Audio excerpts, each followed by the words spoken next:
Ginebra posible mag-benefit sa pagbabalik sa kanila ni Jamie Malonzo kahit pa maglaro ito sa Japan B-League. So papaano nga ba yun? So yan nga, wag na nga nating patagalin pa, tara at atin ang talakayin yan. So formal na ngang balik sa pagpapakondisyon si Jamie Malonzo kung saan nakapag-sign na nga rin ito ng bago niyang kontrata sa Japan B-League para sa 2026-2027 season sa koponan ng Earth Friends Tokyo Z.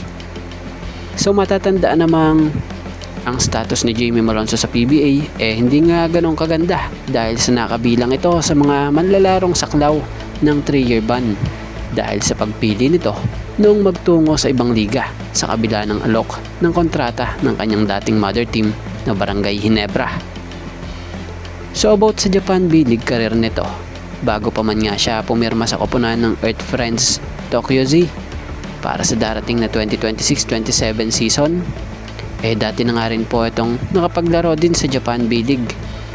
Matatandaang naglaro siya ng panandalian lamang sa Kyoto Hanaris noong 2025 kung saan nag-average siya ng 1.2 points bago natapos ang kontrata pagkatapos ng 5 laro.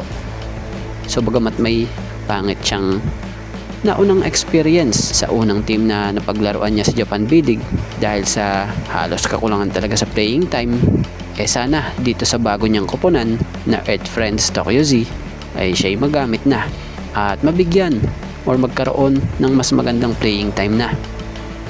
So sa pagdating ni Jamie Malonzo sa Earth Friends Tokyo Z, inaasahang madadala nito ang tangkad, bilis at lakas sa kanyang bagong koponan. Ilan nga din talaga sa may tutulong din niya ang kakayahang mag-ambag sa depensa, fast break at opensa mula sa labas. So about pa rin dito, speaking of experience naman, so tila pagamat kasalukuyang walang Jamie Malonzo ang Ginebra, okay lang din naman dahil nagagawan din naman nila ng paraan ang spot na naiwan nga nito sa team ng Ginebra. So matatandaan namang isa si Jamie Malonzo sa star player ng Ginebra at kung titingnan mo kung halimbawa mang sakaling matapos na ang 3-year ban kay Jamie Malonzo at maisipan nitong magbalik sa PBA or gustuhin nitong makabalik sa PBA, malamang sa Ginebra naman talaga ang team na pagbabalikan nito or paglalaroan nito dahil Ginebra ang may hawak sa rights dito.